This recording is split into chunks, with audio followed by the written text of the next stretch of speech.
Hello and welcome to the Plain Talking UK podcast. This is episode 463 and we're recording on a Thursday, which is a bit unusual, and it's put everybody out of whack. Absolutely. Because we just think it's going to be Saturday tomorrow, so we must remember to go to work tomorrow. That's a good point. Yes, very excited by that. Yeah. Yes, well on this week's show we've got flying Colanders, cars.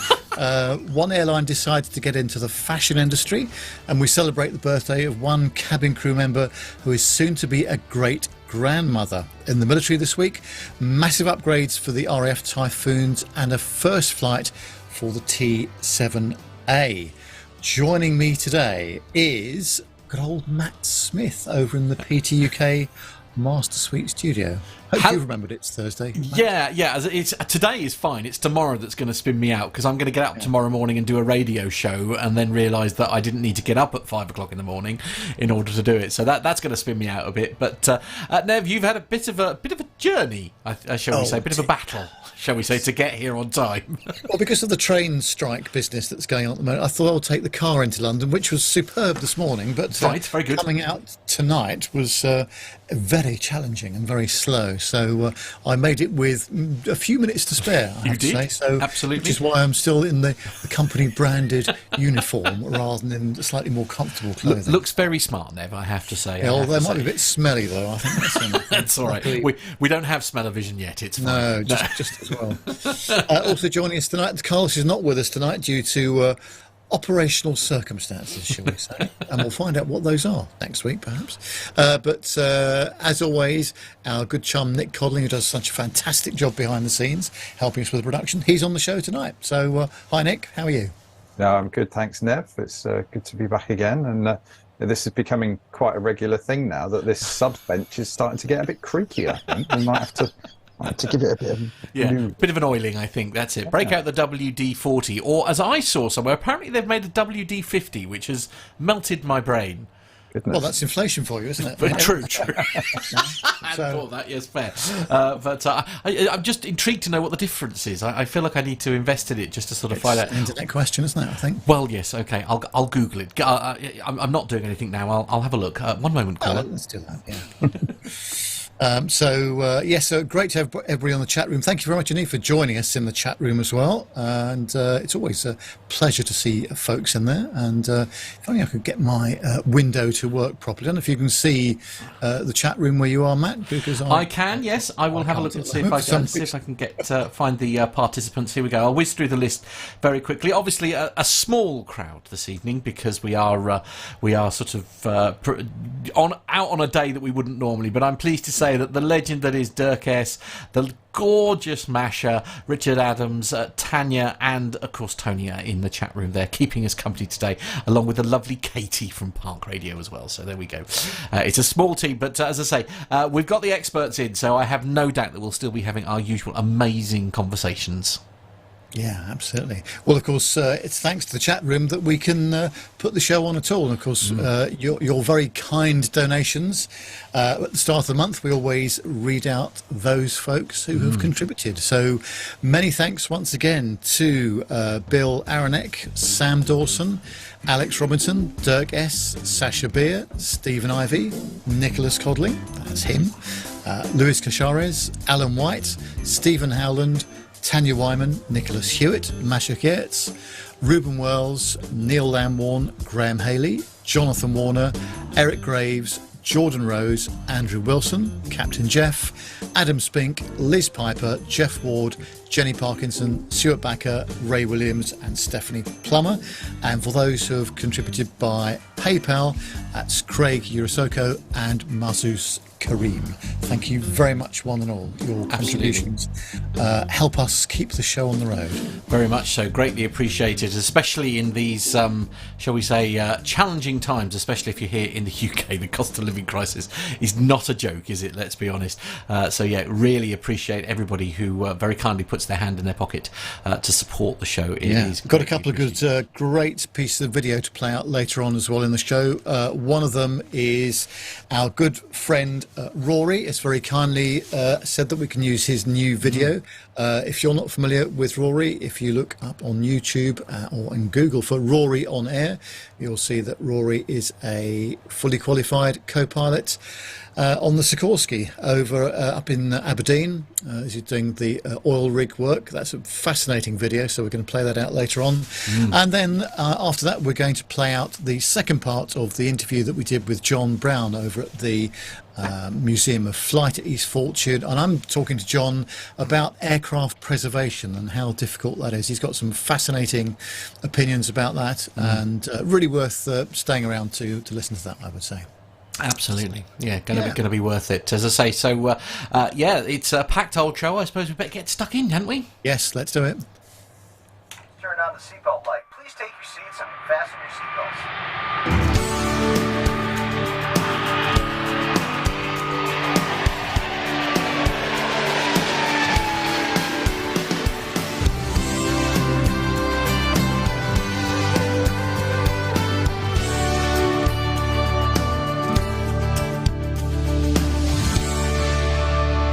Well, the top story on the commercial news tonight from on the standard.co.uk, British Airways passenger stabbed with bottle by another passenger on a flight from Gatwick to St Lucia. This sounds pretty horrific, doesn't it? A BA passenger was reportedly stabbed another man with a broken bottle in a violent attack on board a flight from London Gatwick to St Lucia. The fight broke out between two men during the 8.5-hour flight to Huanora International Airport on Monday, leading cabin crew to reportedly restrain the attacker. Eyewitnesses told how the fight began as a verbal row before turning physical.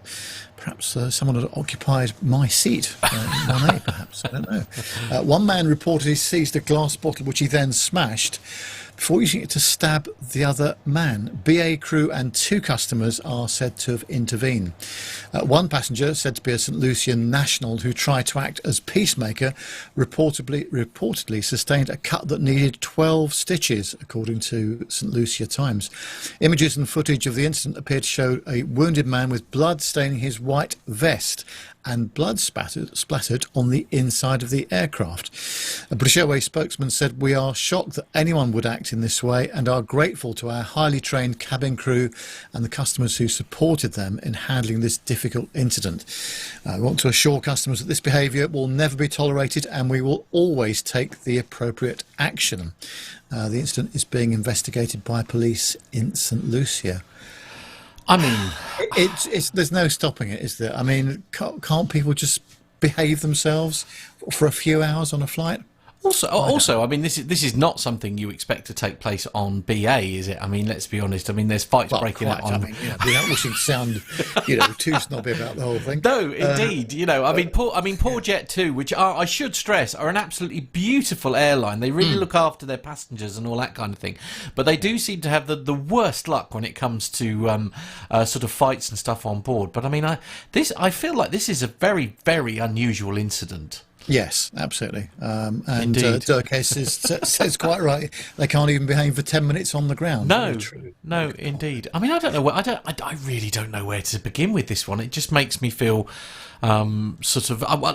My biggest thing, obviously, we've all got friends who are cabin crew or are pilots on this kind of thing. I think my most distressing feeling, if you like, about all of this is the fact that the crew have to deal with this. Yeah, that's the thing that is quite stressful. I mean, it sounds like nobody, it sounds like they got it under control, and that the injuries that they sustained weren't fatal. But I mean, I know it almost doesn't bear thinking about. Like, also, I mean, the possibility of it, becoming a fatality was quite real, I would imagine, and also very difficult to administer. Proper medical treatment on such a long flight as well. I don't know when it happened during the flight, but just horrific. Yeah, I'm delighted that the cabin crew were able to intervene and the fellow was restrained. But they shouldn't have to be so brave, though, should they? I'm sorry. That's not what you sign up for when you go for your interview, is it? Really? No, absolutely not. Any thoughts on this, Nick? Well, I mean, obviously incidents like this occur in situations where alcohol is involved, and you go into a city centre on a Friday night, and you kind of expect stuff like this to happen to some degree. So I guess the fact that alcohol is probably a contributing factor, statistically I suppose it's possible for an event like this to occur every now and then, but I guess the difference between being in a pub on a Friday night and being in the inside of an aircraft is the fact that there could be all sorts children, of things. Families around, and people that you wouldn't want to be exposing them to this type of activity or behaviour. And and obviously it's very distressing to see people behave like this. Indeed. I mean, not to mention, of course, you don't know what the weapon, shall we say. I mean, if the blade was big enough, it could have gone through, panels or windows or all sorts of things, couldn't it? I mean, there's all sorts of things that could have been done if people were lashing out. But so I guess the further consequences don't bear thinking about. I hope that whoever was involved is made made an example of, shall we say? Richard Adams. You see, we can always rely on Richard Adams for a useful comment, can't we, Nev? Yes, Richard says, have we mentioned cattle prods before? Brilliant idea. I think they should be standard issue for all. I was going to say, rather than having zip ties, they should maybe have something a bit more substantial. Sit down or electrocute you, basically. Yeah, absolutely. Yeah, why not? What could possibly go wrong? Yes, okay. Well, just an awful incident. That's all we can say about that. Next story is with you, Matt, and this is about electronic devices. Again. Here we go then. So it's punching.com and also simpleflying.com are the sources on this. Delta and Southwest ban TikTok on employee devices. Delta Airlines and Southwest Airlines have both implemented bans on the video sharing app TikTok for their employees. Delta Airlines recently announced that it was prohibiting the use of TikTok on phones connected to its work network. This decision aligns with a recent US government ban that restricts the presence and use of TikTok on information technology networks, including equipment used by federal contractors.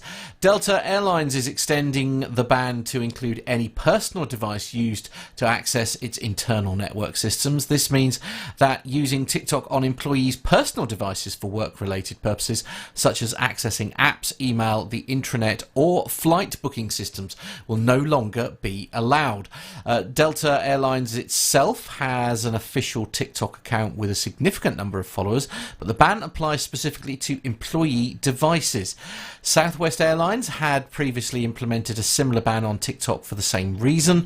As a federal contractor that works for various government agencies and carries federal employees on official travel, Southwest Airlines is required to adhere to the government guidance. The TikTok has been inaccessible on the Southwest network since 28th of June 2023. However, the Southwest Social Business and Insights team will continue to use TikTok outside the airline's network to communicate with customers. I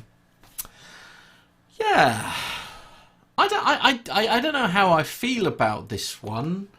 The thing is that I think the problem is that we've now got. I mean, before social media, there was very, very clear. Well, actually, perhaps even before mobile phones, to a certain extent, there's quite clear delineation between work/business and private and social, wasn't there? Now you've got obviously different platforms of social media, that becomes very blurred, and I think that people haven't really thought all of that through about what some of the consequences might be. What do you think, Matt?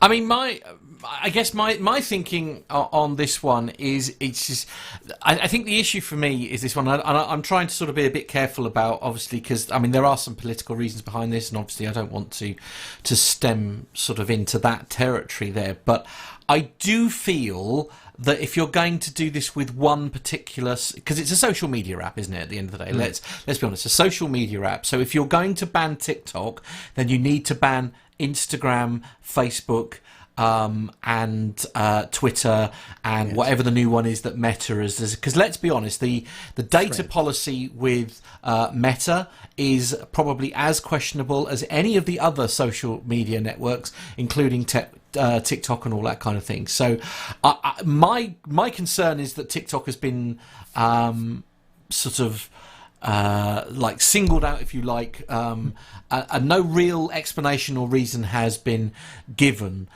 So, you know, if you want to make that a blanket policy that on all work devices, and I think that's a very good idea, because unless you work for the airline doing social media, then really you don't have any need for social media platforms on your work device, as you were saying, Nev. I mean, this is the thing. And if you are, for example, say you've got your personal phone, if you like, connected to a network, let's use Southwest, because obviously this story mentions that specifically. If you do want to access social media, then just turn off your connection to the work Wi-Fi. I mean, you know, the businesses have the right to allow access, you know, to certain things and deny you access to certain things. But that doesn't stop you from switching the Wi-Fi off and using your data, for example. So for me, it would be fine. I don't have a problem with banning that, but banning TikTok on its own makes me feel a little bit uncomfortable, because I feel most of the social networks are as bad as each other in terms of gathering data and manipulating it for their own uses. So if you're going to do it across the board, and don't just single out one app. No, that's a good point. And I think, I mean, British Airways had a bit of a problem with this a while ago, where they decided that they were going to have what called quite an exclusive group of BA employees, some of them captains and co-pilots, that were allowed to use Twitter on behalf of the company and report on certain things, as long as they weren't in flight when they were doing it, and various other rules and regs. But even that got pulled as well. So I think that there's some work to be done on this social media business. And it definitely has its place. I love stuff. I mean, some of my favourite aviation-related content has come from various pilots, not just BA pilots, you know, but sort of pilots sharing their amazing journeys, and like some people, you know, because I mean, the crew life isn't glamorous, we know that, but it is pretty cool. You know, do you know what I mean? It is a pretty cool thing that they do, and I know they're all absolutely exhausted, and jet lag. I can't even begin to imagine, especially if you go from Dubai to let's say Melbourne, and then Melbourne to New Zealand, you know, and back again, and all that kind of thing. I mean, what that must do to your body clock in terms of jet lag, it just melts my mind. You know, but I do think social media can be used as a way of, you know, keeping the profile of an airline really, really high. So if it's handled correctly, like you were saying, the example there with the BA pilots, I mean, I loved their content. It was fascinating. Yeah. It really was. But Mark's very kindly saying, Matt, you hit the nail on the head there. They're all doing it. They're all as bad as each other. This is the thing, because they're all trying to, you know. So that's my 10 pence. Anyone else got something? Well, Nick, what do you think? I think companies are very understandably very protective of their image and the way that their brand is perceived in the wider world, aren't they? So I think it's something that's very sensitive for large corporate organisations, regardless of who they are. You know, and I think you know, we all as employees, when we sign up to do a job, we have to sign up to comply with an IT policy, and you know, that will include you know, not portraying your employer in a bad light. So I guess it sort of stems ultimately from that. I don't know whether there's a sort of broader thing where it might come down to employee productivity, perhaps, with sort of misuse of But again, that's sort of being on the internet when they shouldn't be, should we say? But then that stems into the same argument, isn't it? Don't just single out TikTok as the only social media platform that you ban. If you're going to do it, and those are the reasons why you're doing it, then ban them across the board. Or the person, if they do need to do it for whatever reason, turn off their network and use their data connection instead. Anyway. Well, Nick's going to read the next story for us, and the chat room are going to have a field day with this one. I'm absolutely sure. So, over to you, Nick. Yeah, so I came across this one on flyingmag.com. So hopefully Matt's going to put up some pictures, because I want everybody to have a little look at this one, because it's a very interesting vehicle that we're going to talk about. So Alef Aeronautics electric flying car design, the Model A, has been granted experimental category special airworthiness certificate by the FAA. This paves the way towards type certification and potentially revolutionises road and air travel. Okay, we'll see about that. Unlike similar models in similar certification processes like Terrafuge's Transition and Samson Sky's Switchblade, lovely. The Model A is a fully electric vehicle and works as a VTOL aircraft, enabling possible urban takeoffs. It can drive on roads and hop over obstacles like poor road conditions and bad weather. So, like Kit, Knight Rider. This approval allows Alef to conduct public flight demonstrations previously heavily limited. Alef has flown full-scale Model A prototypes since 2019 after 4 years of R&D, showcasing driving, vertical takeoff and brief forward flight to investors. The Model A can drive 200 statutory miles and fly 110 miles. Okay. Carrying one passenger. Its design includes 4 small-wheel engines and a central driver's seat, but the bulk of the design infrastructure is simply air. The meshing provides breathing room for the vehicle's 8 propellers, allowing it to lift off vertically. During the flight transition, the vehicle rotates its sides to form wings. Ooh. The driver's seat adjusts, making the driver a pilot facing the vehicle's previous roof. Once aligned, forward flight starts. This all sounds very complicated. It does. Model A priced at $300,000 and is set for a 2025 launch and has attracted over 440 pre-orders within months of opening pre-sale to the public. Prospective users can pay $150 to enter the pre-order general queue or $1,500 to join a priority queue. So these orders, including one from a large Hong Kong-based aviation company, could potentially generate more than $132 million in revenue for Alef. In addition, the Model A is also developing a 4-seat variant, the Model Z. They've obviously gone with the Tesla school of car naming. That will supposedly have a range of 400 miles on the ground and 200 miles in the air, expected to be introduced by 2035. Now, interestingly enough, Dirk S has said in the chat room there, somewhere between The Fifth Element and Demolition Man, and I know what he means, because I remember sort of seeing something similar to this particular vehicle, sort of like in these films. One thing I would like to stress, though, and John has very kindly put these in the notes here, or was this you, Nick? I can't remember, but I think it's worth trying to gather a little perspective here. So this is the design of where they're hoping that this is going to go. Are you ready for this, Nev? I love all the computer-generated artwork and all that kind of thing. But so this is the computer-generated artwork, and it's doing amazing things by flying on its side in beautiful hilly things and all this kind of thing. Brace yourself, Nev. Here you go. We do have a prototype, bearing in mind that this is only going to be launched. This is supposed to be launched in like 3 or 4 years' time. So not far away. Okay. So this is the prototype. So this is like the dream, and this is the current prototype. That's the Heathrow pod, isn't it? Absolutely. Now I appreciate, for those listening on the audio version of the show, difficult to do this. Please just even if you just take yourself to the show notes just to have a look at this. I mean the pie in the sky idea about what they're going to look like versus the current reality is quite stark. I think that's Yeah. a good way of I do find it extraordinary that poor old Neil Cloughley at Faraday has gone through, hell and back over the last sort of 8 or 9 years, trying to get his product and service into the air and into production, with quite a sensible approach, I would say, to regional aviation. And then we've seen this that you've just shown us.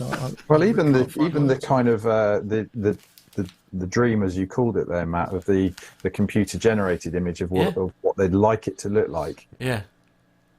It kind of looks like my first thoughts were they basically strapped a circular pod for the human to sit in and strapped it to a colander. It does look a bit like that, yes. Yeah.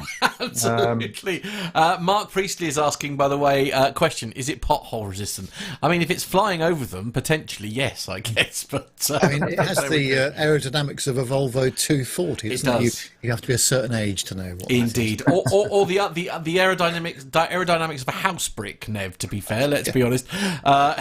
It's I don't know. A lovely idea, but I think the dream versus the reality is a very, very long way away. I think. Right. Well, the next one is for you, Matt.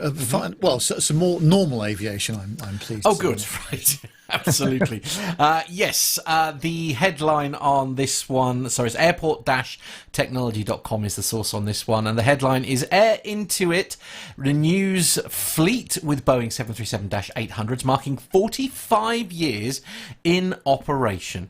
A Canadian airline, Air Intuit, which provides passenger and freight services to remote Nunavik communities, confirmed its acquisition of 3 next-generation Boeing 737-800 aircraft. The flyer said that the planes would be customised specifically for Air Intuit to provide seats for passengers as well as safe and secure freight delivery on each flight. The upgraded fleet will be introduced to service gradually over the next 2 years, but further public investment is needed to complete the modernisation plan. Crucially, rural airstrips will need to be upgraded. I'm just going to find the pictures actually for there, because this one is a stunning photograph. Nonetheless, the purchase of 3 new aircraft in 2023 is said to mark an important milestone for Air Intuit, which is celebrating 45 years of operation in 2023. Along with increasing the airline's ability to complete its core mission, to serve rural northern Quebec Intuit communities, it will also boost its environmental credentials. Air Intuit said that the new craft would cut emissions by 40% in comparison with its current fleet of 737-200 planes. Nunavik is in the northern half of Quebec, the largely French-speaking Canadian province, and home to many Inuit, sometimes referred to as First Nation communities. Air Inuit, I just realised I've been saying it wrong, is headquartered in Montreal and operates a northern base at, is it Kujavik Airport? Kujak? Go with that. Yeah, Kujak Airport. Sorry about that. Yes, apologies if I've just ruined that I was doing so well. Yeah, I mean, it's a beautiful livery, as you say, and I think one of the nice things about this is, as you say, sort of the 40% reduction. I know it's only a small fleet, but in an area such as that, that 40% is going to be a good number, isn't it, in terms of lowering the numbers, I think, anyway. Yeah, absolutely, definitely. Super impressive. They've been running those old 200s for so long. Oh, yeah. With the little skinny cigar engines. It's I think it was Carlos that found this one, actually. He sent it to me last night, and I think he was a bit taken with the idea of those old 737-200s for so long. Smoky Joes. Yes. Yeah, he wants one of those in his garden. I think that's what he wanted to break another. Yes, I can just see that. Yeah, absolutely. Well, this is an interesting take on a theme from onemileatatime.com. Where it says that Japan Airlines will rent you clothes. Beg your pardon? Well, I know. It's abnormal, isn't it? But it says that sustainability is an increasingly important topic for airlines, and we've just seen airlines undertake all kinds of initiatives to become greener. Japan Airlines has just announced a new initiative which has to be one of the strangest that we've seen. JAL has teamed up with Sumitomo Corporation to launch a trial of a clothing sharing device, which is called Anywhere, Anywhere. See what they did there? The idea is that foreign tourists and business travellers landing in Japan on JAL will be able to rent clothes for their trip, meaning they just have to bring their underwear and socks. Oh my. Bear with me. This trial is scheduled to run from the 5th of July this year to August the 31st next year. And this is how it's going to work. You can reserve your clothes online prior to your trip, selecting the clothing set that best suits the season and purpose of your visit. You've got to enter your Japan Airlines booking reference, the date of pickup and return, and information about your destination where you intend to pick up and drop off your clothing set. You've got to make a payment in advance and reserve your clothes at least 1 month prior to your trip. You can then fly Japan Airlines to Japan with less baggage and then pick up and return your clothing set at the hotel. The return date for clothing must be within 2 weeks. Well, looking at the selection, there's a variety of categories, including choosing casual or smart casual, selecting summer, winter or spring or autumn, and picking out how many tops and bottoms you want. Pricing per collection is between 5,000 and 7,000 yen, which is between $35 and $50, and that includes the cost of shipping.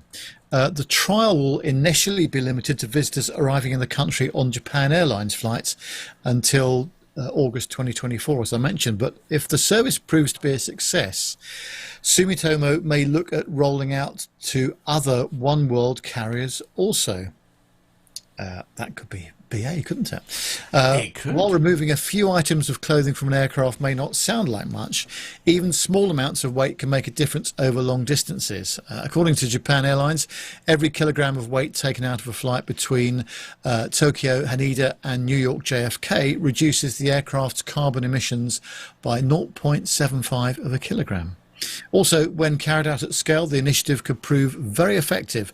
In addition to reducing aircraft carbon emissions, Sumitomo hopes that the scheme will help to cut down on clothing waste too, tackling the problem of so-called fast fashion.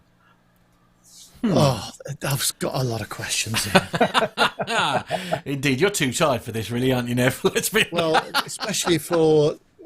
How can I put this? Us larger. Yes, fellows. that was going to be my question, Nev. I'm not going to lie. It's like the chances of them having an outfit that would fit me, short of essentially like renting me a tent. I don't really see that they're going to have. I mean, I could be terribly wrong. I don't know that any three of us are what you might consider to be a typical Japanese size. No, that is true. Richard Adams is saying, considering some of the odd things that they have for sale in vending machines in Japan, nothing is that surprising. I suppose there is that, but I mean, I like the idea of this. I mean, you think, I hate packing, and I'm thinking the one thing I won't have to worry about essentially is packing. Because let's be honest. So if you're going there for you can only go there for 2 weeks. Essentially, your clothes are being provided. The hotel usually has your shower gel and all that kind of thing. So essentially, you can go on holiday with your toothbrush. I think really they've like the taken idea leave of of their senses, to be honest with you. Okay, not for you, Nev. No, it is not for me, and it would not be for most people. But that's a very pejorative opinion, I realise. But honestly, I just find it difficult to see. I mean, because the whole thing about your clothes that you've bought for you is that it's a comfortable place to be, isn't it? It's there's familiarisation. Whereas if you're relying on other clothing, which you may have been able to see online and choosing what you want. It's not the same, is it? What if you get there and the clothes don't fit, Nev? That's the other thing. So you've got no other clothes with you. You've only got the clothes that you literally travelled in, and somehow you've got to keep them clean for 2 weeks, essentially. There's going to be a lot of expensive bills down to laundry every night. I think that's what's going to happen. Bill makes a good point here. He says, what happens when you get there and they don't have your order? True. Well, so you're just in your in your bra and pants. Oh dear. And that's just the blokes. And that's, like I said, that's just me. Yeah, absolutely. Yeah. Sounds insane. Oh dear. I want to be. I don't know. A part of me thinks, oh, I got good on them for a bit of innovation, and the other half is me thinking, I don't know, have they lost the plot here? Is it because we're doing the show on a Thursday? We're coming out with ridiculous stories. I think that's what it is. Car. Yep. Now we're doing. Let's not bother taking your clothes to the airport or on holiday. Yeah. Oh boy. Yeah, indeed. Let's see if Nick can rescue the situation then, shall we? Should we get back and talk about an actual aeroplane? Oh, all right then. How about that? Yeah, go on then. So this is a nice one. So this one comes from aerotime.aero. Airbus unveils sixth and final BelugaXL as it emerges from the paint shop. Airbus has unveiled the latest addition to its fleet of oversized airlifters as the sixth BelugaXL emerge from the paint shop. This aircraft marks the final instalment in the manufacturer's renewed lineup of these specialized carriers. With a length of 63.1 meters and a height of 18.9 meters, it boasts a wingspan of 60.3 meters and a capacious cargo hold measuring 2,209 cubic meters, the largest among all civil or military aircraft currently in service. Based on an A330-200 freighter, the Rolls-Royce Trent 700 powered BelugaXL is a successor to the previous version of the Airbus airlifter, the Beluga ST. That's like a Focus ST, isn't it? It is, very similar. The first BelugaXL entered service in January 2020. The Beluga is utilised for transporting chemical tanks, space rocket components, and large aircraft parts between Airbus's manufacturing sites, as well as cargo for various companies in different sectors. The BelugaXL boasts a 30% larger cargo capacity compared to its predecessor. That is impressive, the A300-600 ST Beluga. The new transporter features an elongated fuselage bubble section that is 6 meters longer and 1 meter wider, enabling it to transport larger aircraft sections, such as a complete wing set for an A350 XWB between production sites and final assembly lines. So yeah, that's a really cool looking aircraft. It's impressive to see it in the flesh. I've seen them a few times at Harden Airport, where the Airbus factory is in Flintshire, and they've actually got on the site of the airport there. They've got a very good place to eat called Chocks Away Diner. I've taken one of my customers there a couple of times, and they actually tell you when the times of the aircraft are booked as well to land and take off. But honestly, the breakfast that they do at this place is just incredible. So you can have that as well as looking out the window and some very good views of the runway. Look at the new Beluga as well. So this picture here, by the way, this picture here, so this is a momentous picture. I'm just saying this, Nev, because Mr. Warner is in the chat room, and Mr. Warner has just sent me this photograph, which means that he does have some non-military photographs in his collection. This is a momentous moment. I mean, I've not seen this one, obviously, because it's just come out of the paint shop and all that kind of thing. But loyal viewers and listeners to the show will remember that a very, very long time ago, I went with Owen to Toulouse, and actually when we were in the airport waiting to come back, because we did like a 24-hour, we sort of went on the Friday, came back on the Saturday, or whichever way around it was, and there was one of these. The previous Beluga was actually at Toulouse Airport, because of course the airport's the other side, isn't it, of the Airbus factory in Toulouse. So it was fascinating. So they are stunning. I just love the sort of like the whale element to it. The way that they've sort of dressed it up and put an eye on it. I just think it's a lovely little touch, I think.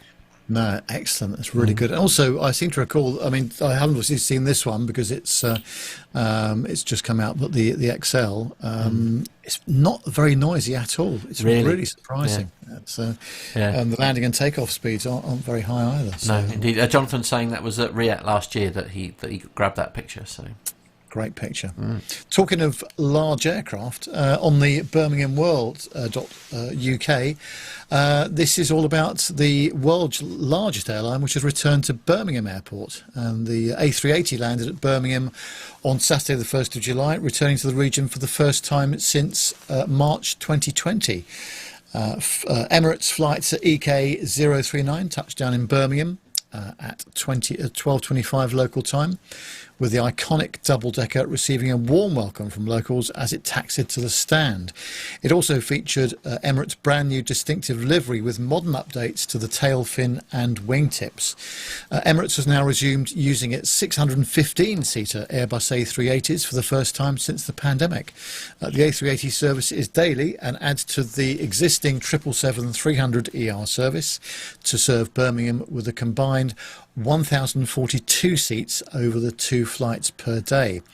Both the Emirates check-in counter and gate at Birmingham Airport were also decked out with celebratory decorations, including welcome back signs. The return flight EK 040 departed for Dubai at 2:20 p.m.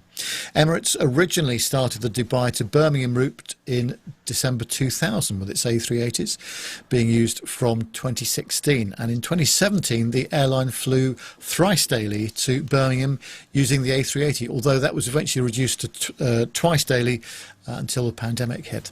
Nick Barton, who's CEO of Birmingham Airport, said Emirates' magnificent A380 aircraft on the BHX tarmac is a sight for sore eyes. We are all thrilled to see it back.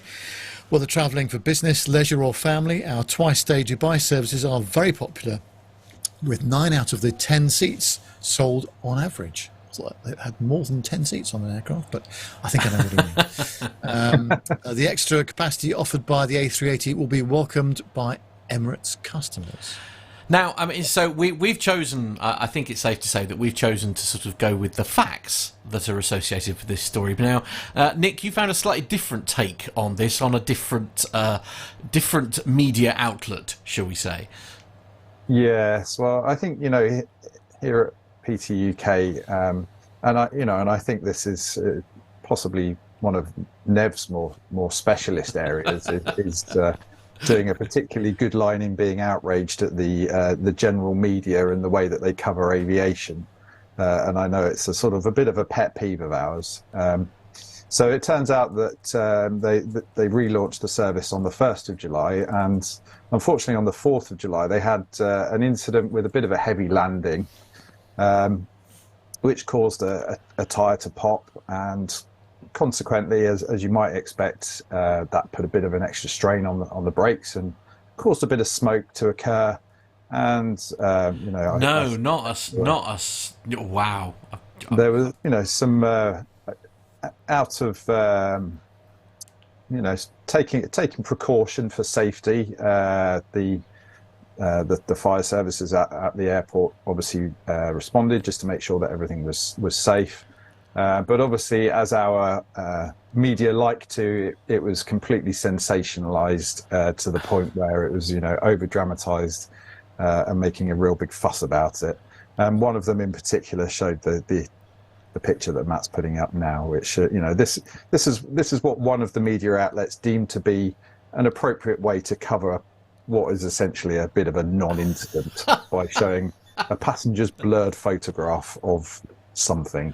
So essentially what you're saying from that is that something happened, not very serious, and it was handled exactly as it should be.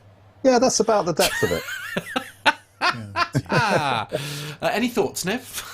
Well, no, it's just par for the course, though, isn't it, really? Yeah. That's the problem. It's just not... None of this is surprising anymore, is it, really? But back in the day, I mean, I can't remember when it was, but, we used to have quite good aircraft reporting, didn't we, when we had proper transport correspondents, like Richard Westcott, for example. Yeah. And those sort of people. But honestly, some of the stuff that we see these days and hear about is pretty ridiculous, whether it's a go-around or something, very minor. I think Richard Adams hits it on the head quite nicely here when he says, I expect they called it a 747 anyway. So, yeah. Indeed. I'm just going to interrupt the proceedings just for a moment, if I may.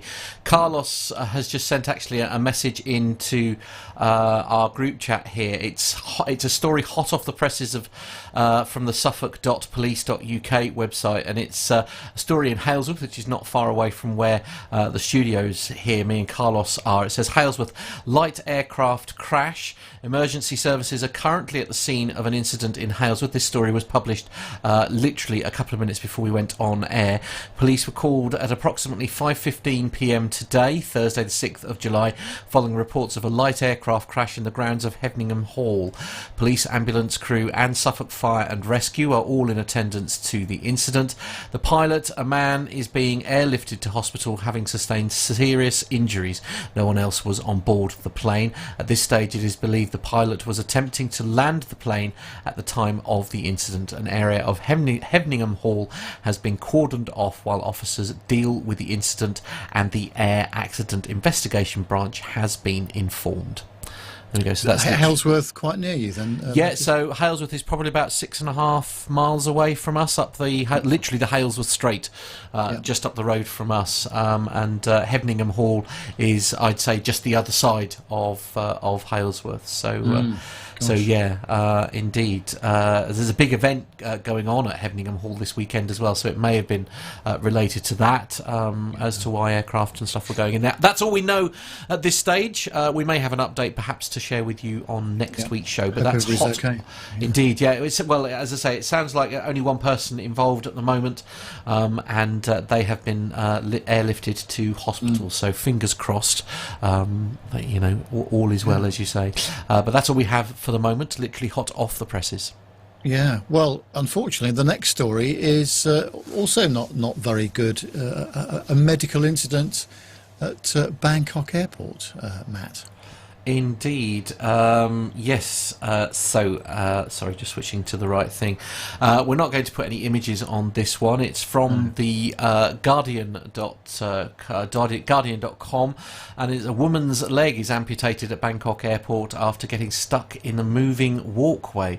A woman's leg has been amputated in a Thai airport after it became trapped by a moving walkway on Thursday, officials have said. The 57-year-old Thai passenger was due to board a morning flight from Bangkok's Dong Muang airport to Nakhon Sitamarat, province, where she was caught by the walkway in Terminal 2.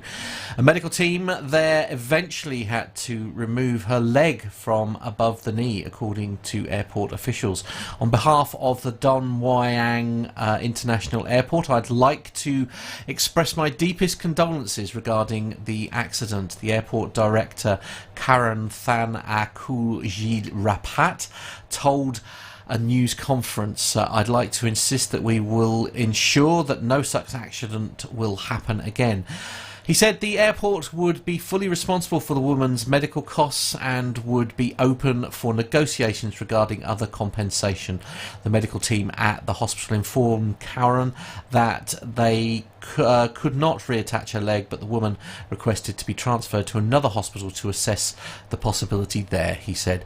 Images shared online showed the lower part of the woman's leg trapped beneath the belt at the end of the walkway, and as she was assisted by airport staff. A suitcase lying near her was missing two wheels, and the yellow comb-like plates was seen broken off from where they typically cover the edge of the belt, where the moving walkway ends. Karun said the suitcase wheels were found underneath the belt, but it was unclear how it might relate to the accident. He said walkways at the airport were checked daily with an additional monthly inspection. He said the walkway had been closed and a team of engineers were inspecting it to determine the cause of the incident. I mean, this is just awful, isn't it, really? Yeah. I mean, it's just awful. I mean, yeah, we need to find out what happened, don't we? I think this is... you think these things would be as safe as they possibly can be, but yeah. don't know what's happened there. So yeah, I agree. And also somebody who I grew up with in the village of Denton, I remember them having a fairly similar accident with a like the treadmills that you can get. Admittedly, this was obviously sort of back in the sort of late 80s, early 90s when we were quite young. But I remember she was on a treadmill and sort of slipped and fell basically, and it sort of severely damaged her left arm. Massive skin grafts and all that kind of thing, muscles taken away, etc. So I mean, it is.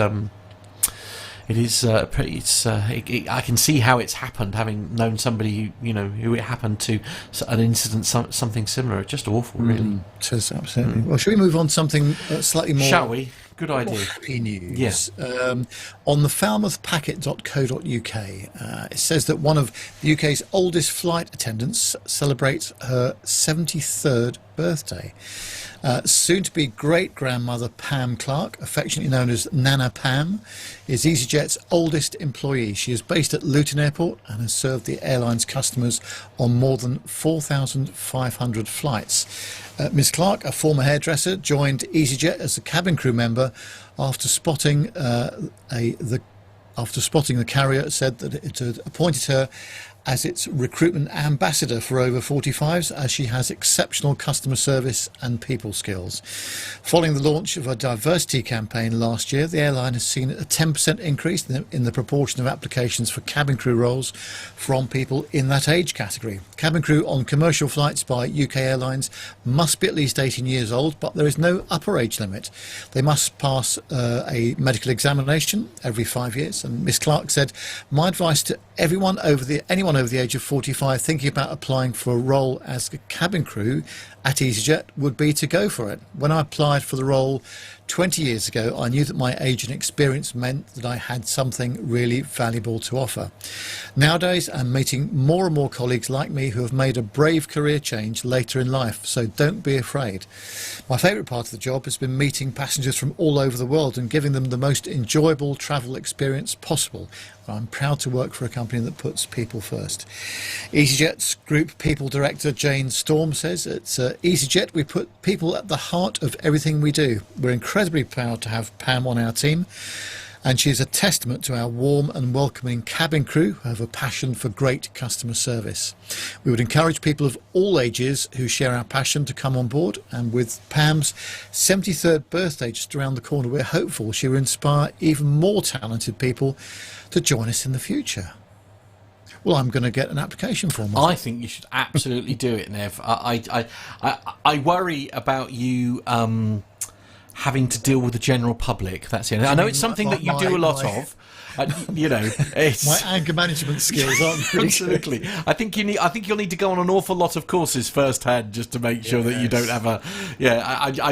I'd be worried about your blood pressure, Nev, if I'm honest. Well, I'd be appearing on PT UK not as a presenter but as a story member who has abused a passenger. Quite absolutely, indeed. It's unless they had a first class cabin, in which case obviously their behaviour would be exemplary. That's of course. Absolutely, indeed. But good on her. I love that. As you say, it's like whilst you've got a minimum age, there is no maximum age. And we were saying a similar story before, weren't we? Where it was where we were saying that everything needs to be sort of, as long as the what's the word I'm looking for? It's like with the pilots and stuff, wasn't it? We were talking last week, I think, about sort of pilots and retiring at a certain age. I mean, as long as they're fit enough and able to tick qualified to do the job. Yeah, absolutely. And as long as you're passing the medical and all that kind of thing, I mean, most 70-year-olds are probably in far better shape and or condition than I ever will be. It's just.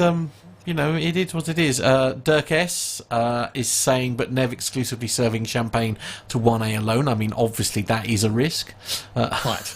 Yes, absolutely. And I think Mark makes a very good point here as well. He says, tell you what, these drunks would get a thick ear if they crossed her. And, they absolutely would. Old school discipline, Nev. That's sure it's in the EasyJet cabin crew manual, but, I'd buy a ticket just to see that, actually. I could say, but she's a grandmother. I mean, who would dare argue? Well, you wouldn't. I wouldn't. You would. Absolutely, indeed. So that's the end of the commercial news segment. Quite a mixture of stories this week, I have wasn't to it? say, but quite entertaining at times as well.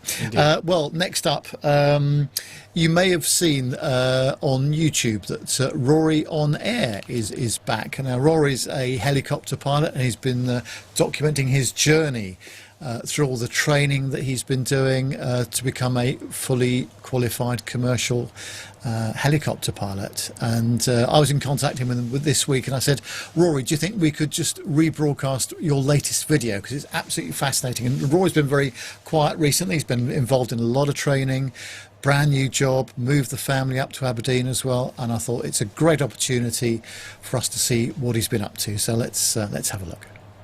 Hello and welcome to a long overdue edition of Rory on Air.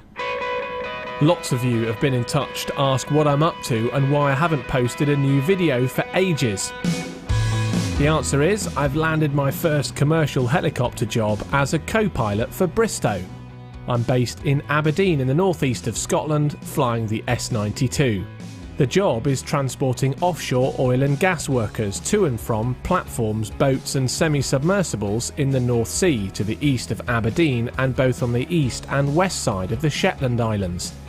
I actually joined Bristow back in May 2022, but largely due to an intense programme of training, buying a house and having a family, I haven't had time to update you until now.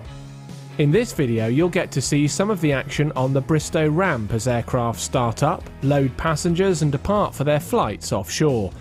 I'll also talk through how I got here, what the training has been like, and explain a bit more about the job itself. First of all, let me tell you about the aircraft. The S92 helicopter is built in the USA by Sikorsky and came into service in the mid-1990s.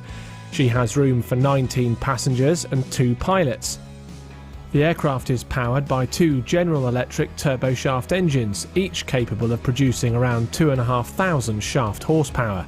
The aircraft is fitted with a rotor ice protection system, allowing us to fly in most icing conditions, particularly useful during the Scottish winter. She cruises at around 135 knots, has a full 4-axis autopilot system, air conditioning and cup holders for both pilots.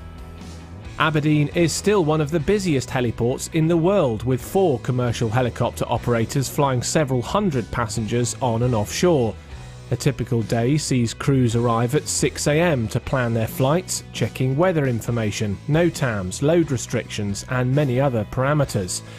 After donning immersion suits and life jackets, at the aircraft, checklists are followed as systems are tested and ground crews monitor the start sequence. Once the aircraft is up and running, baggage, freight and passengers are boarded, while the pilots complete more pre-flight checks. These include programming the route into the flight management system, testing the navigation radios and adjusting bug settings on the primary flight display. Once the door has been secured and the chocks removed, the aircraft then taxi off the ramp and out to the runway, ready for departure.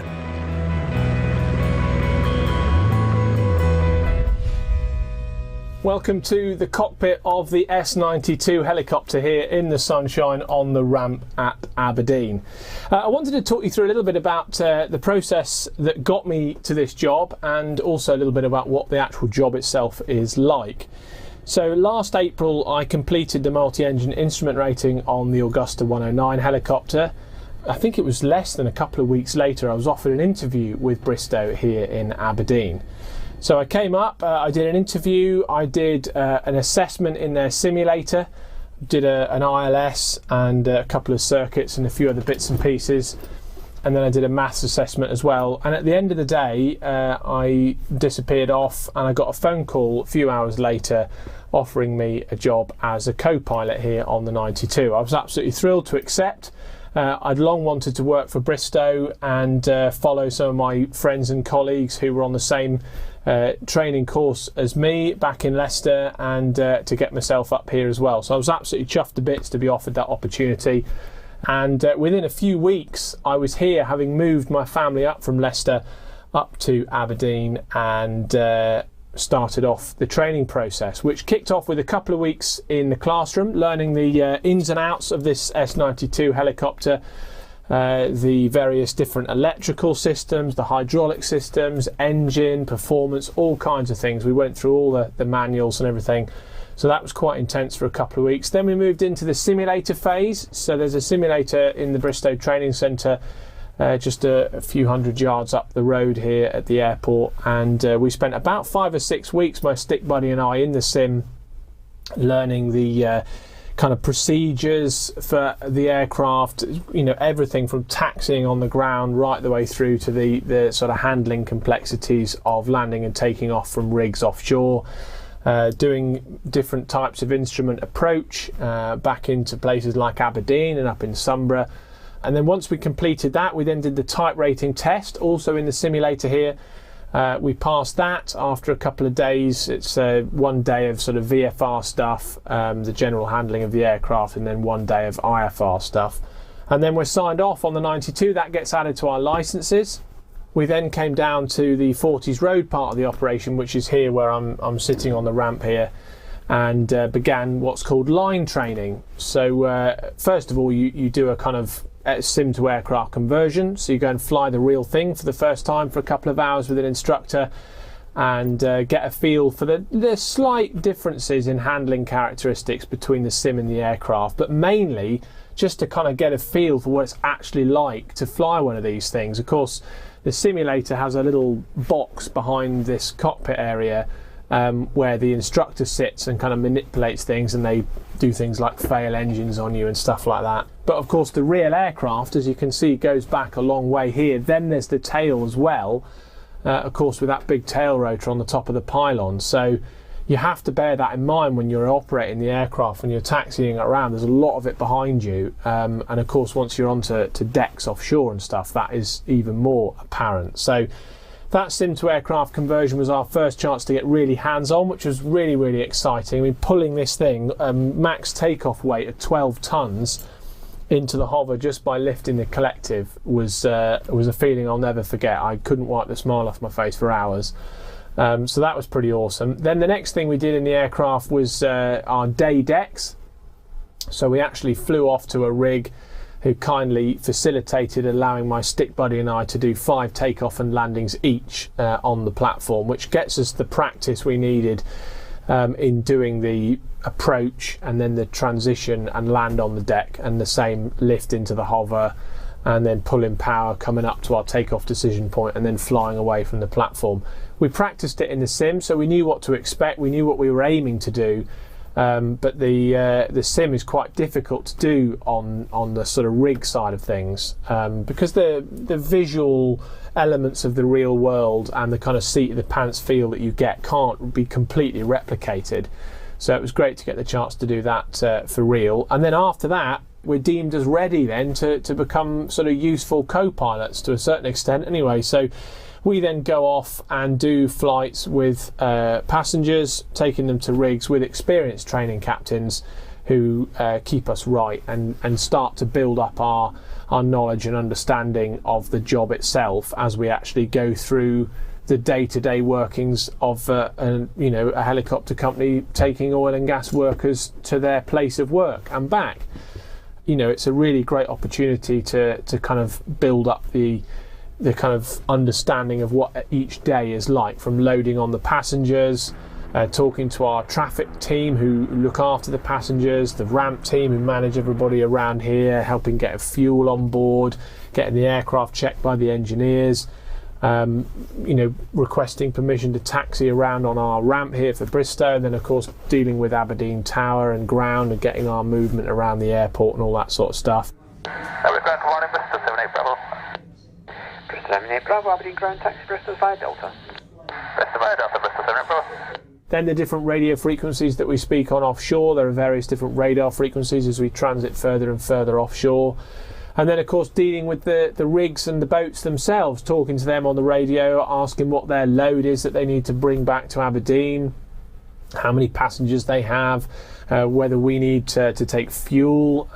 They also very kindly provide us with hot food and drinks, which is a real pleasure to enjoy that on the way back once we're in the cruise, and just kind of get to know what the actual job is like. It's a noisy visceral environment, and it's quite difficult to communicate with people, you know, in other means other than over the radio or the intercom, because it is so noisy.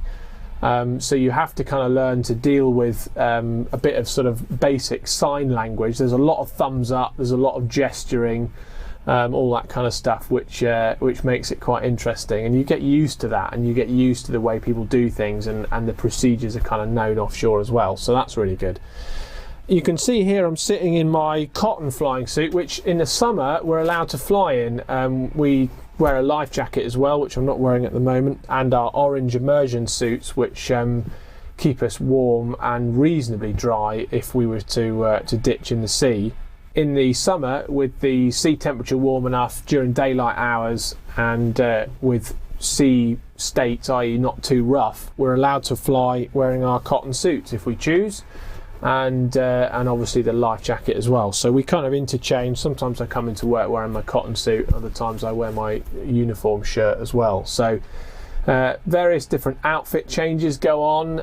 You'll see up in flight planning, crews up there come in the morning, or various staggered times through the day. They sit and they plan their flights, looking at everything from weather and NOTAMs, weather both onshore and offshore of course, aircraft serviceability, what sort of loads the client's looking to fly with. All that kind of stuff is all covered during the planning phase. Then we get in our suits, move out to the aircraft. The co-pilot normally comes out first, gets the battery on, gets the weather forecast and sort of weather current information rather from the ATIS, and also gets the clearance from the tower to start the aircraft up. And then once the captain comes out and joins, a ramp crew will come out and give us a start. So they stand out at the front of the aircraft and visually monitor to make sure that nothing goes wrong as we start. Initially the auxiliary power unit, which I showed you, and then the main engines as well. We do those one at a time. We've got the throttles up here on the roof and the fuel selectors. We've got the rotor brake, which we would obviously take off first. And then once the aircraft's all up and running, all these screens and everything come to life, and we're able then to kind of set everything up, put our route into the flight management system, make sure that all our bug settings are right on our primary flight display, that our nav display is displaying what we need. And we go through absolutely everything. We've got a checklist for all the procedures, so for starts all the way right through to during the flight. So our takeoff checks, cruise checks, everything you can think of. We've got our offshore checks in blue as well here, so we always reference the checklist. And that's pretty much how a kind of normal day starts. We would either have normally 1 or 2 flights, so maybe out to a platform, back with passengers, and then maybe a rotor's running changeovers, so we'll taxi up to one of the hot spots. The traffic guys will come out, they'll take the passengers inside, they'll bring our next lot out once we've taken some fuel on board, and then we'll head off again and do it again to either the same place again or usually a different platform on the second trip, and ferry some more passengers out to work and bring some others home.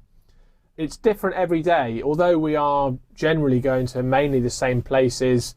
Every day is different because the weather is always different. You're flying with different colleagues, and you know, there's always something. It's aviation, it's the real world. There's always a curveball that happens that kind of makes you think and makes you replan or kind of discuss how you're going to do things to make sure that you achieve a safe and efficient outcome, because that's ultimately what we're here to do. We're kind of bus drivers, really. We take people to and from their place of work.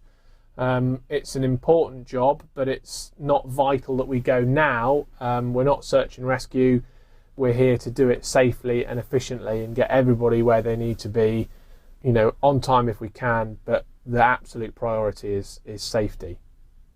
So that's basically the job. I really hope that over the next few months and years I'll be able to share more of the job with you. I'd love to be able to attach some cameras in the cockpit and take you on a trip with me and let you see what it's actually like to approach and land onto something offshore. It is amazing. Every time I do it, I see a rig or a ship in the distance and think, wow, I'm going to get to actually land this massive aircraft on that.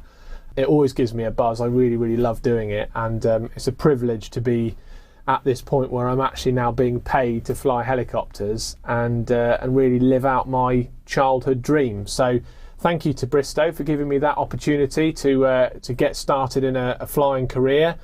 I'm thoroughly enjoying it, and of course thank you to you as well for all your support. So many of you have messaged me here on YouTube and through my social media channels on Facebook and Instagram particularly, wishing me well and asking questions. And a lot of you here on YouTube particularly may not be aware until now even that I've actually got a job flying helicopters. A lot of you messaged me saying, what's going on, Rory? You know, how are things? Where are you? You kind of disappeared. And all I can say is I apologise for the fact that it's taken so long to give you an update. But as I think I've outlined, all that training initially in the simulator and the ground school and then the line training, it was pretty intense for several months.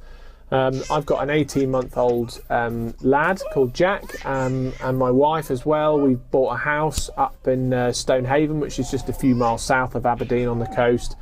So there was a lot of things going on in my life with a new job and a small child and new house and all the rest of it. There was just not enough time to try and do something. So yeah, thank you very much indeed for subscribing. Thanks for watching. Thanks for all your encouragement. Do stick around here on the channel and check out some of my back catalogue of videos.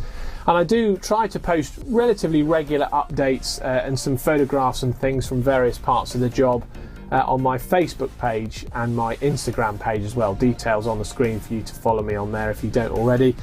But from me here on the ramp at Bristow in Aberdeen, thank you very much for watching, and I'll see you next time. Cheerio. Well, good morning, Charlie Delta, we're coming down. Delta for hotspot, please. Charlie Delta, ramp, be round the top for hotspot 2, then it'll be a stand for shutdown. Right at the top, hot 2, then a stand for the shutdown. Charlie Delta, thanks. I mean, I don't know where to begin. I really don't. That was utterly brilliant. Utterly brilliant. I'll tell you what, when we were talking about that, and he touched on that actually while we were watching that. It does very much remind me of the minibuses that I used to drive with. I mean, obviously not flying, of course, in my case. But Nev, you were saying, was it 19 seats, did you say? Yes. No, what I thought you were going to say is you used to have a full glass cockpit in your minibus, but I doubt that somehow. No, definitely not. Absolutely. Just looking at all the avionics and all the all the glass cockpit and stuff he's got going on in that S92, it's absolutely incredible aircraft. It is. Yeah, really was quite stunning. Yes, absolutely. But also, I mean, let's be honest, doing this offshore business is not for the faint-hearted at all. And the weather in the North Sea can be absolutely atrocious. And obviously, there are certain limits where they can't go.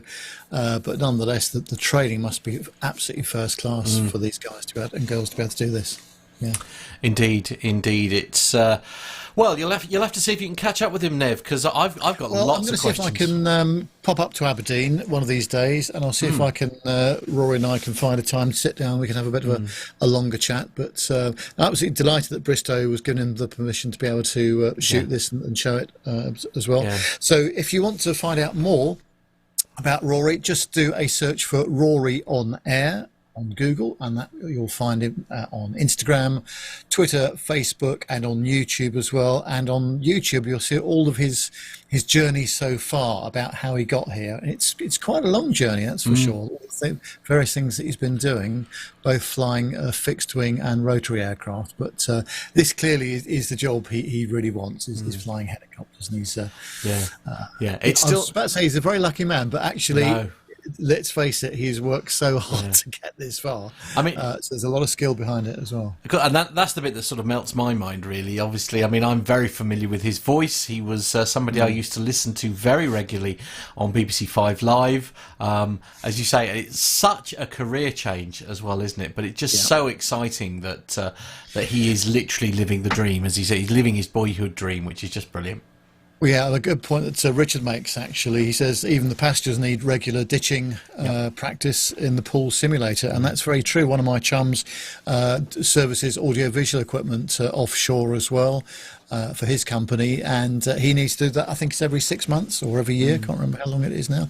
But as a passenger, he needs to make sure he knows how to get out of the aircraft should it ditch as well. Yep. So there's a lot to it, that's for sure.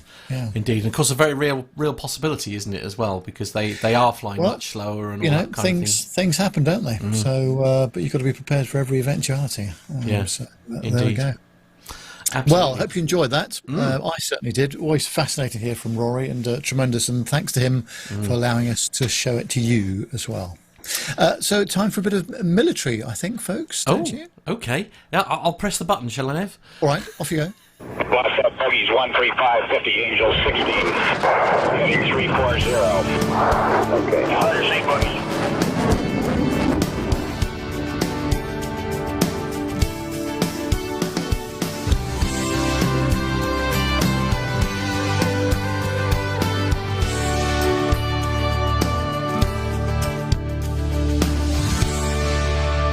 Yes, time for a bit of military, and Nick's got the first story here about some RAF Typhoons.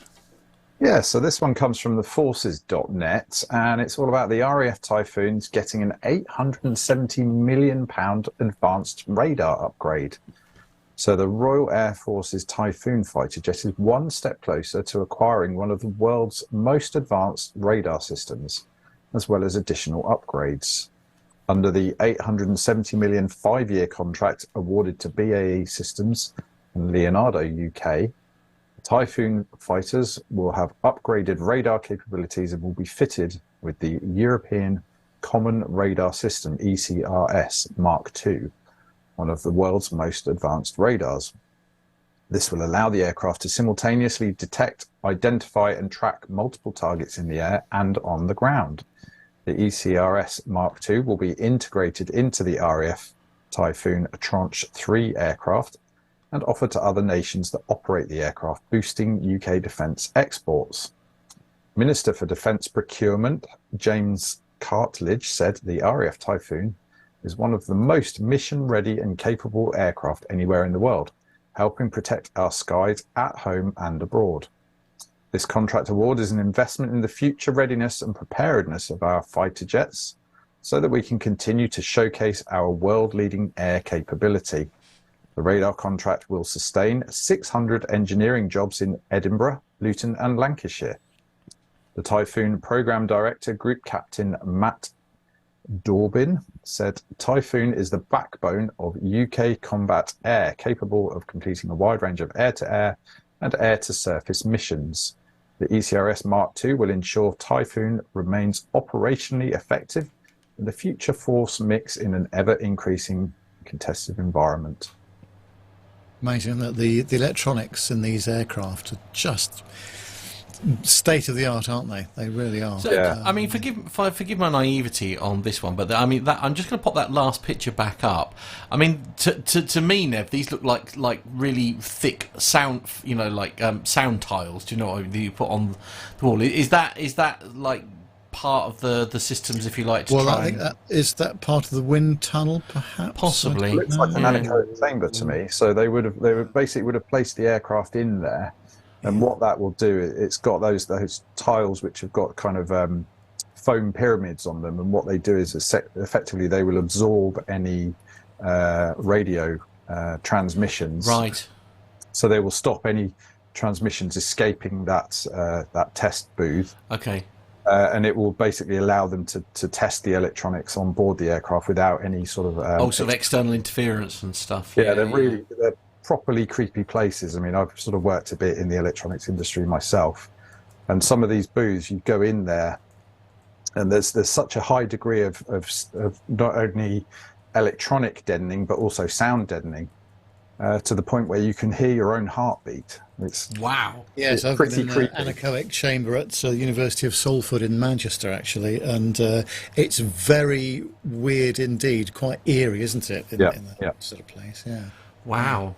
I mean, they're thick enough, certainly. I mean, as you say, you can just see one on the floor there, can't you, where it's obviously just deflecting bits and pieces. It's just not. I mean, I'm more fascinated about that, if I'm honest. Well, I was going to say, I mean, it's amazing that we've actually been able to comment sensibly on the military story. I know, right? Yeah. In the absence of Armando. Well Thank done, goodness us. Nick's here. Yeah. Little pat on the back there. Yeah, absolutely. We're all feeling very proud. Shall we see if we can do it with the next one, Nev? That's good to go. We're on a bit of a roll now, aren't we? So this one's on the drive. Yeah, on thedrive.com. and this is the T-7A Red Hawk trainer has taken its first flight, and part of an initial lot of pre-production engineering and manufacturing development aircraft to be used for testing and design validation purposes. It's taken to the skies, as I said, and if everything comes to fruition, the jets in this lot will pave the way for full-up production aircraft. This follows the company's announcement last week that one of these T-7As had completed taxi tests on the ground in preparation for this milestone. Boeing and the Air Force have both confirmed that the T-7A's first flight had taken place earlier in a tweet during this week. The plan, as it's been previously reported, will see the jet eventually head to Edwards Air Force Base in California for further testing, and the War Zone has also reached out to Boeing for more information. Well, the prototype T-7A, which carries the US Air Force serial number 21-7002, was the same one used for the taxi testing, carried out the first flight from St Louis Lambert International Airport in Missouri.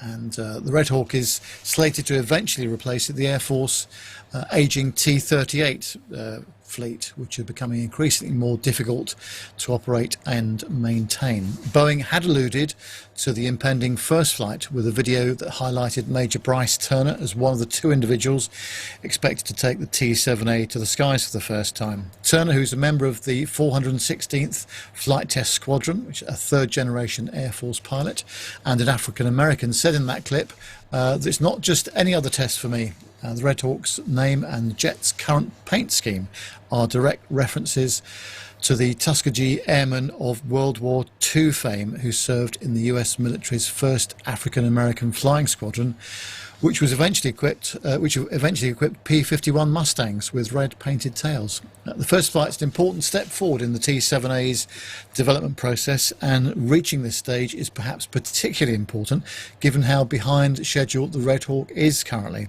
In 2018, the Air Force chose what is now known as the T-7A, a design Boeing crafted in cooperation with Swedish plane maker Saab, as the winner of the TX trainer competition. Since 2016, Boeing has been doing actual flight testing in support of the program, but using demonstrator aircraft that are not fully production repetitive. This happens with a lot of programs, doesn't it? Delays and, all sorts of things. But sounds like they're making some progress with this now. Indeed. I'm going to make a totally inappropriate comment here. That first picture that we were looking at there, to me, this looks like a model that's been put down on someone's tiled kitchen floor. It does, yes. A reasonable comment. Yeah, indeed. I mean, I'm sure it's not. I'm sure it's a fully sized one, and I've sort of never really seen an airport where it's essentially paved with massive slabs. Different, I'll give it. But it looks nice. Yes, nice sandstone. Perhaps they could have gone for a bit of parquet instead. I think so, yeah, absolutely. And that's my take on the military stories for this week. Good welcome, Armando. I think it's a really cool looking aircraft. It is, actually. I do have a serious point to make, actually, which is mentioned in the story there about replacing the T-38. Those things have been going, since the 60s? I mean, had the Apollo astronauts were flying around in the T-38. So the fact that those things are still operational now is, they must have been in service for 50 odd years. I think that's extraordinary. They're still a cool looking plane.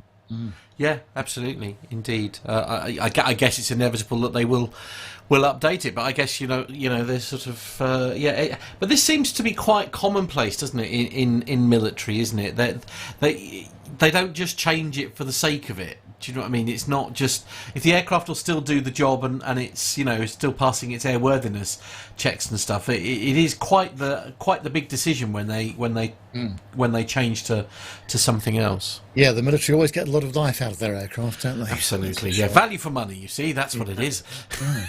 Definitely. Indeed. I think we did quite well there, gents. Well, 2 out of 2.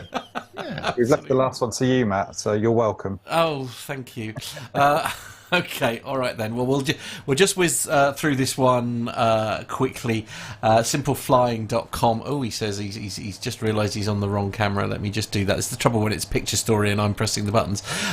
It's Yes. Explain the mechanisms that helped bombers drop their payload. Bombers have been long been a crucial component of military strategy, capable of delivering devastating payloads to enemy targets. While the earliest bombers are often remembered as being from World War II era, like the Avro Lancaster and the Boeing B-17 Flying Fortress, it was actually in 1849 that the first bomb was dropped from the air. The early days of aerial warfare in the mid-1800s, during the First Italian War of Independence, bombs were dropped from the sky by unmanned hot air balloons, as you do. It's based on this same principle. Aircraft began carrying bombs in 1911 during the Italo-Turkish War, and then in the 1912 Balkan War. However, it was not until World War I that strategic bombing from the air was used. German airships began dropping bombs on cities in Britain and France, initially dropped by hand and aimed by line of sight. Undoubtedly, this form of bombing was unreliable and ineffective, as written by former US Army Lieutenant Riley E. Scott in the Scientific American in 2011. When we consider aeroplanes flying at reasonably safe heights, say between 1 and 2 miles, the problem of accuracy dropping projectiles becomes a difficult one, and scientific calculation must take the place of guesswork. The development of bomb sights themselves, as witnessed in the modern day aviation, innovations in aircraft technology have a way of progressing and adapting to operational needs very quickly. Thus, by the end of the war, a mechanism was developed to drop bombs accurately, and the bomb sight was born. A bomb sight is an optical or electronic device installed in the aircraft that helps the bombardier to bombardier. Yeah, literally. See what they did there? To accurately determine the release point for dropping bombs on a target. These sophisticated instruments calculate factors such as altitude, airspeed, wind direction, and target distance to guide the bombardier in achieving the desired point of impact. By utilising advanced optics and gyroscopes, bomb sights enable precise targeting, reducing collateral damage and increasing the likelihood of hitting strategic targets with maximum impact. The Northern bomb sight, one notable type of bomb sight is the Northern bomb sight,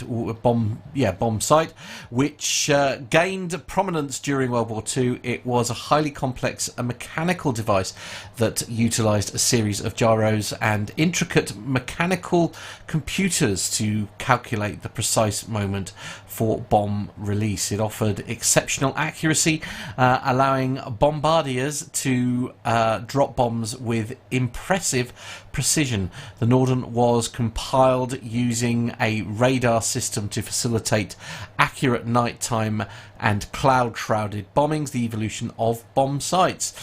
In the 1960s, fully computerized bomb sights had began making an appearance. Combined with long-range navigation and mapping, these bomb sights began replacing the Norden. Nonetheless, the latter legacy remained a testament to the ingenuity and technological advancements achieved in the field of bombing accuracy.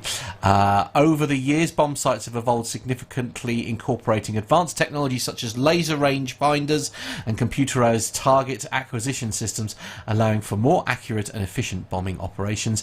These days, rather than using bomb sights, many modern aircraft rely on head-up displays that combine bombing, missile fire, gunnery and navigation with the ability to calculate real-time bomb trajectories as the aircraft manoeuvres. There we go.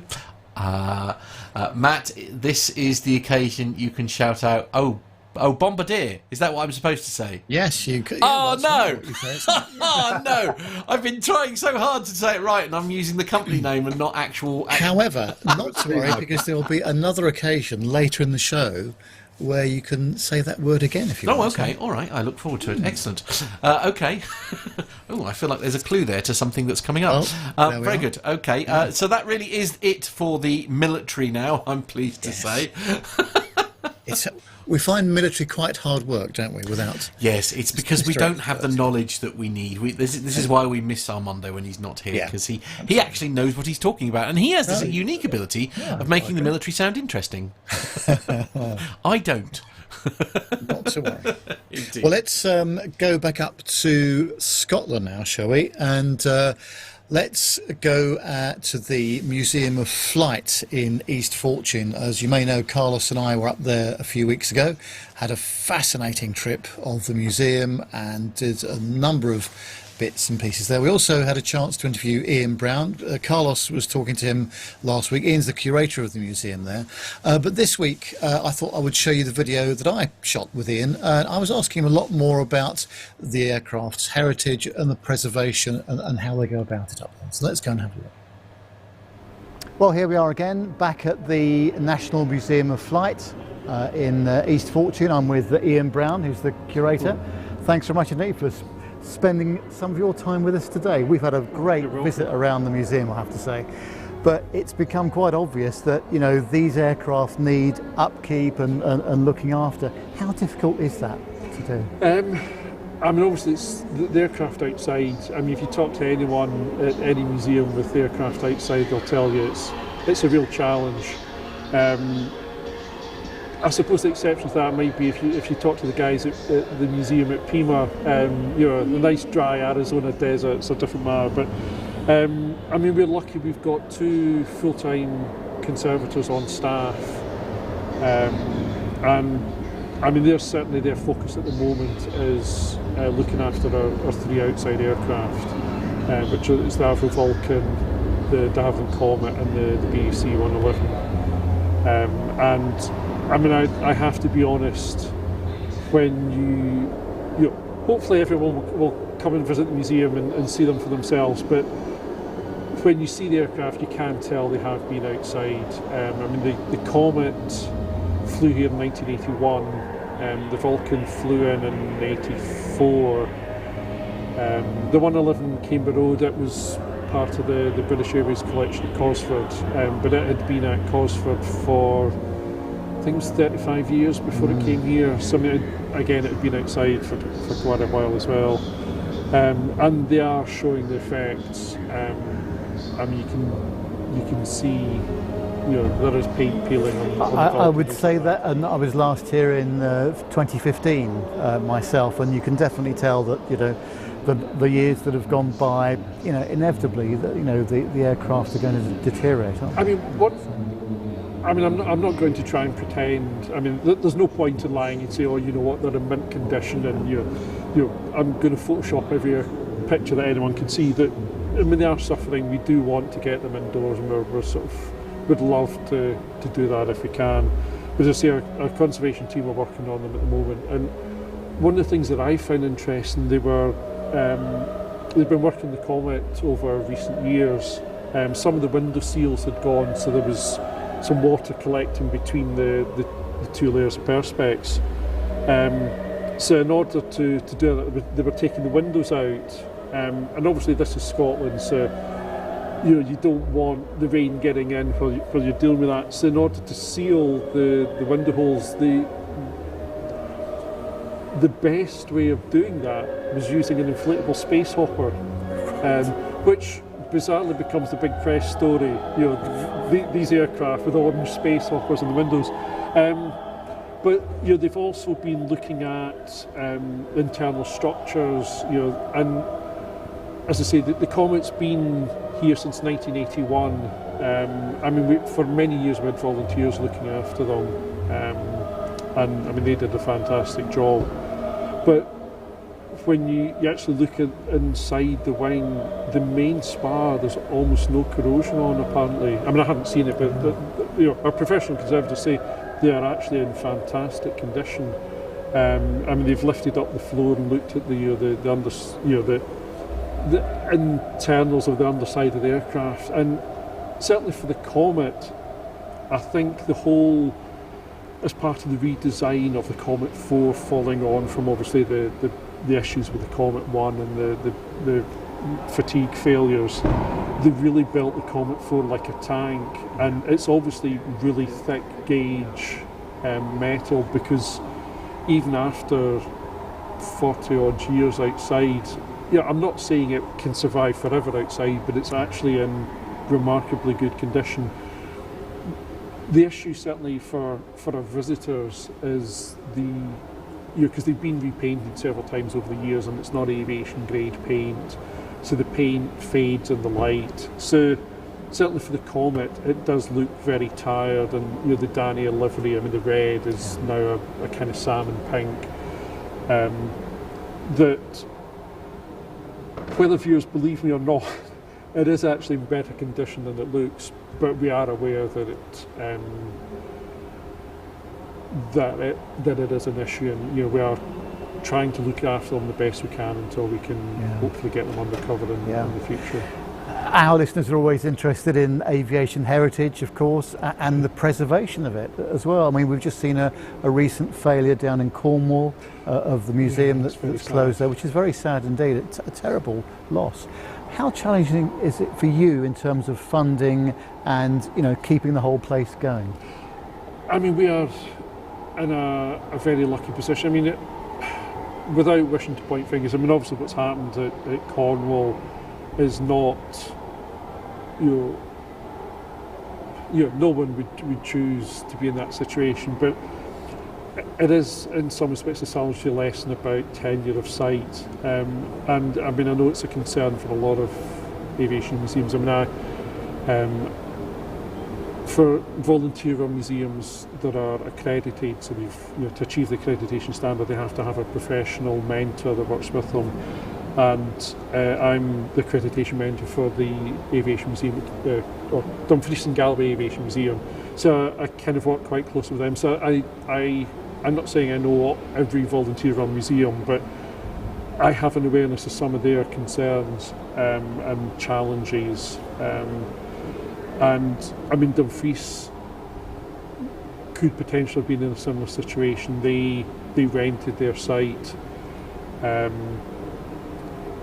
They were told that their rent was going to increase massively beyond what they could afford. They were in a lucky situation that the landowner was persuaded to allow them to buy the site, which they were able to do, so they now own their site. But yeah, for museums that don't own their site, it's always a concern. That as a national museum, we're in a kind of different situation. Obviously, we own the site, but we're funded by the Scottish Government. So we're very lucky that we do get a big wad of cash, which allows us to employ professional staff. Well, that was what I was going to lead on to, actually, because it's been very obvious with Carlos and I walking around the museum today, the encyclopedic knowledge of the tour guides and the volunteers as well. It's absolutely incredible. It's very impressive indeed. I mean, we're lucky. We've kind of increased our volunteer team this year. I mean, last kind of couple of years actually. And I mean, a lot of the team that we've got are ex-air crew. I mean, this year we've just opened our conservation hangar, so the fourth hangar it's not been open to the public since 2014, I think, is open again. And I mean, it's got various aircraft that we always got asked about, so the Phantom, Buccaneer, Nimrod, Blue Streak rocket, our Viscount, all that kind of. But quite a few of the volunteers we've taken on are there's a few ex-Nimrod crew in amongst them. So I mean, obviously they've got, as non-air crew myself, they have knowledge that I can never, you can never get from reading a book.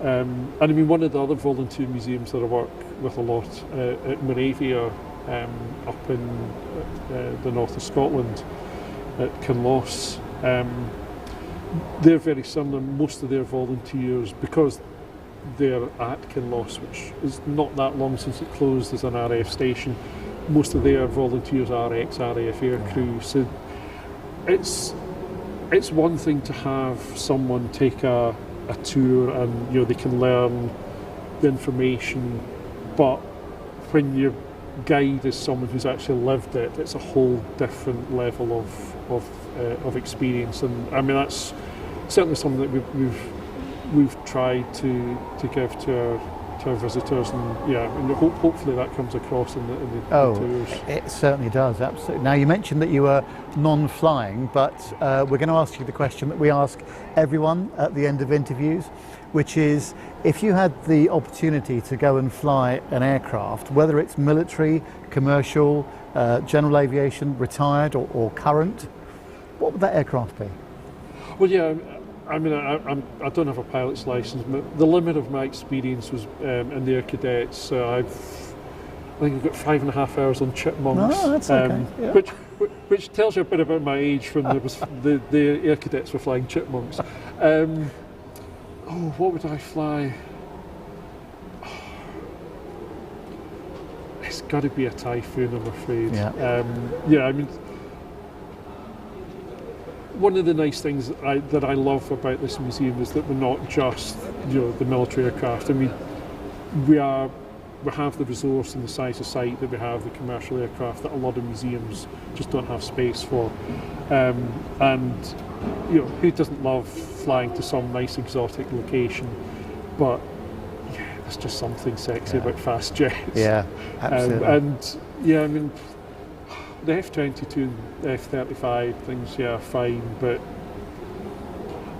having said that, I mean, we interviewed Harry pilot because when we did displays in 2016, now most of the aircraft have got touch screens with footage of pilots and other aircrew and designers and passengers and whatever.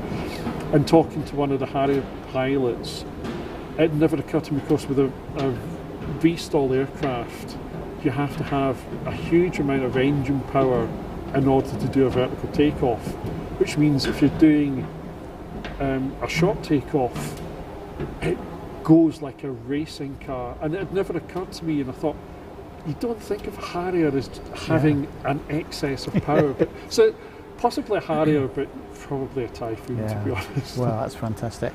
Ian, it's been an absolute pleasure, and thank you very much indeed for your hospitality today. Carlos and I have thoroughly enjoyed ourselves, and we've got some more filming to do later on, but many thanks again for showing us around a fantastic welcome museum. Back anytime. Thanks very much. You're welcome, thanks.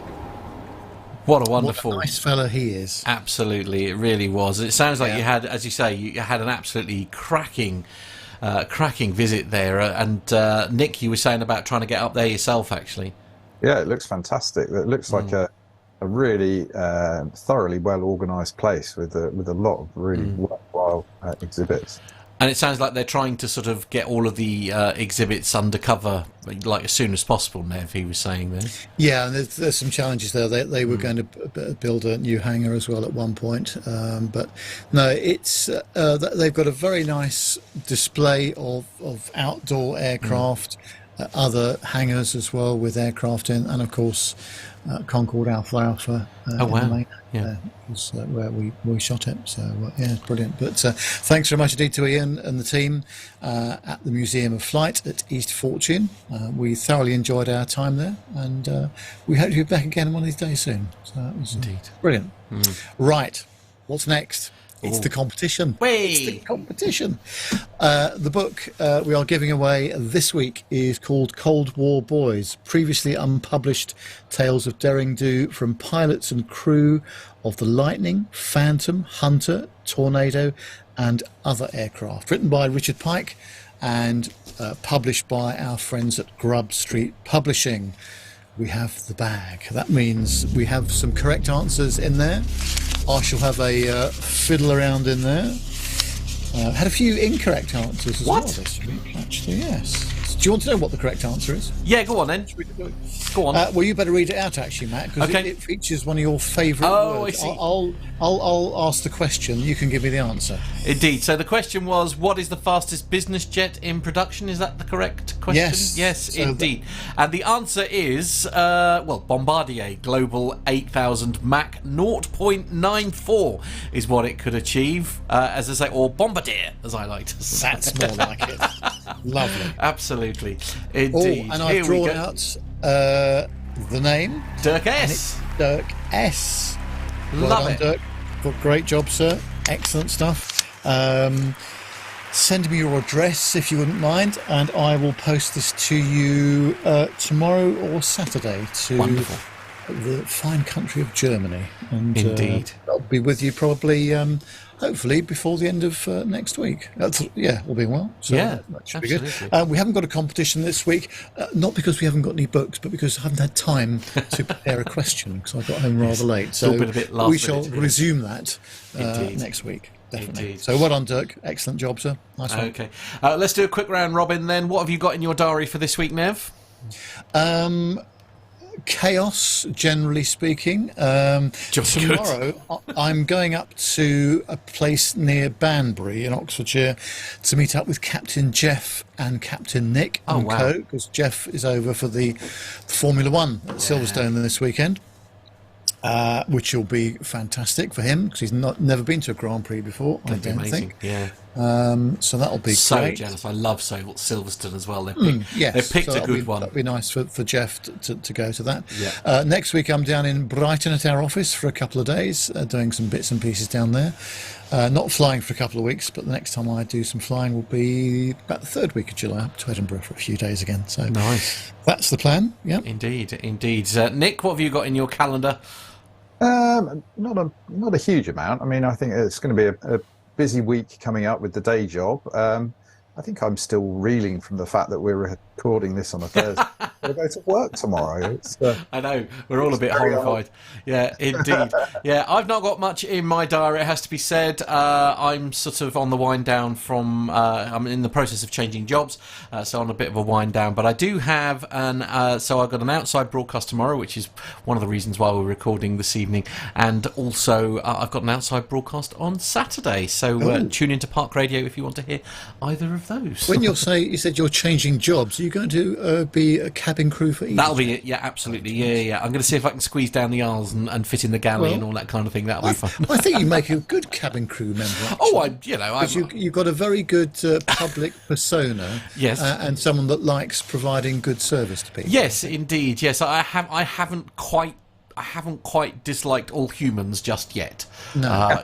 I mean, a couple of weeks in the job, who knows, anything's possible. But at the moment, I still quite like humans. But only just. Yes, you wait to get to my age. You'll soon change your tune. Soon knock those corners off. Yes, absolutely, indeed. Oh, dear, never mind. Right. Well, it's been a great show, and thank you for joining us on the Thursday, for the folks that have been joining us live tonight. Thanks to Matt for pressing all the buttons. Thanks to Nick for his brilliant contribution and assisting us with the production of the show, as he does every week. Meanwhile, we'll be back at the normal time on Friday of next week at 7 o'clock. So set your watches for then. Meanwhile, hope you have a great weekend, everybody, and bye for now.